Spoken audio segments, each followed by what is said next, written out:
अयोध्या में राम मंदिर में चढ़ावे में चोरी का मामला भी सुलझा भी नहीं था कि महाकाल की नगरी उज्जैन में मुख्यमंत्री मोहन यादव पर जमीन खरीद घोटाले के आरोपों ने नया विवाद खड़ा कर दिया है। दरअसल कांग्रेस ने आरोप लगाया है कि सीएम मोहन यादव और उनके परिवार ने उज्जैन में करीब 168 एकड़ जमीन कौड़ियों के भाव खरीदी। बाद में उन्हीं जमीनों के आसपास सरकारी परियोजनाएं शुरू की गई।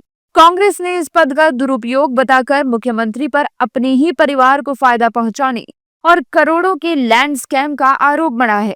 लेकिन मामले में ट्विस्ट तब आया जब समाजवादी पार्टी के प्रमुख अखिलेश यादव मोहन यादव का समर्थन करते हुए दिखाई दिए। अखिलेश ने कहा कि ये बीजेपी की चाल है, वो उन्हें बदनाम करने की कोशिश कर रही है। मोहन यादव जी को बदनाम करने के लिए ये बीजेपी ने साजिश की है।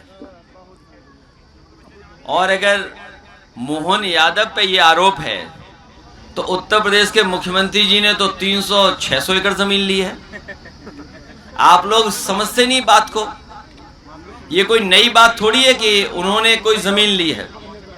अगर उन्होंने जमीन ली है तो पुराने वो रियल एस्टेट का काम करते थे। आप ये क्यों भूल जाते हैं कि जो मध्य प्रदेश के मुख्यमंत्री हैं वो रियल एस्टेट का पहले से जमीनों का काम करते थे। क्या ये बीजेपी नहीं जानती कि वो जमीनों के काम करते थे? तो अब ये आरोप पता है क्यों लगाया जा रहा है? बीजेपी रास्ता ढूंढ रही है कि 3 मुख्यमंत्री कैसे बदलें। सीएम मोहन यादव के समर्थन में अखिलेश के उतरते ही सियासी पारा भी हाई होने लगा। अखिलेश का मोहन यादव को समर्थन सत्ता पक्ष के नेताओं को खटका और फिर शुरू हुई सियासी बयानबाजी। सत्ता पक्ष के नेताओं का कहना है कि इस तरह समर्थन करने से वो सोच रहे होंगे कि 27 के विधानसभा चुनाव में कुछ हो जाएगा, लेकिन इससे कोई फायदा नहीं है। ये फर्जी है, ऐसा कुछ नहीं है। जो कुछ लोग हैं जो उनके खिलाफ इस तरह का बयान दे रहे हैं, पहले वो रियल एस्टेट का काम करते थे मुख्यमंत्री के पहले, तब की खरीदी हुई ज़मीनें हैं। अब ये परेशान है अखिलेश बाबू जो हैं, ये जो परेशान हैं, इनके जो कोषाध्यक्ष हैं वहाँ जो का नाम है राज्य सड़क परिवहन का जो वो है अधिकारी है भरत लाल यादव, तो इनके कोषाध्यक्ष का दामाद है तो ये वहाँ इनकी कलई न खुले इस नाते पहले से उसी के ऊपर आरोप लगा रहे हैं। तो ऐसा इस तरह की जो चालाकी और चतुराई है उससे उनको लगता है कि उनका जो है वो 27 के चुनावी जो है वो समर में जो है वो बेड़ा पार होगा। तो इनको इस तरह के जो है वो चंडाल चौकड़ी के लोगों को समझना चाहिए कि 27 के चुनावी जो संग्राम है उसमें भी इनका जो है वो बंटाधार होने वाला है। हालांकि विपक्ष की सीधी नजरें इस समय मोहन यादव और उनके परिवार पर हैं। विपक्षी दलों के नेताओं ने पूरे मामले की जांच और कार्रवाई करने की बात कही है। साथ ही विपक्ष ने सीएम मोहन यादव के इस्तीफे की मांग को भी तेज कर दिया है। विपक्ष का कहना है कि मोहन यादव को अपने पद से इस्तीफा दे देना चाहिए। ये बड़ा धंधा है और इस तरह से सत्ता का दुरुपयोग करना बिल्कुल गलत है।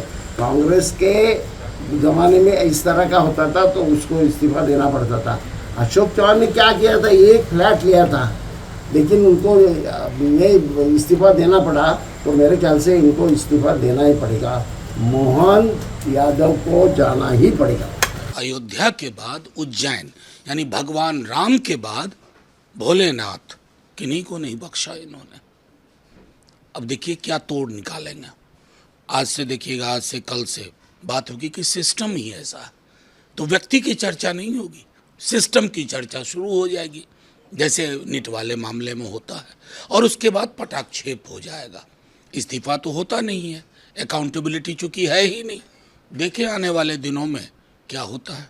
कांग्रेस पार्टी ने ये भी दावा किया है कि मुख्यमंत्री मोहन यादव पर केवल राजनीतिक आरोप नहीं लगाए गए हैं, बल्कि सार्वजनिक दस्तावेजों और मीडिया रिपोर्टों में इसके पक्के सबूत भी मौजूद हैं और प्रदेश की जनता को इन आरोपों का जवाब देना चाहिए। फिलहाल इस मामले पर मध्य प्रदेश ही नहीं पूरे देश की सियासत गरमाई हुई है।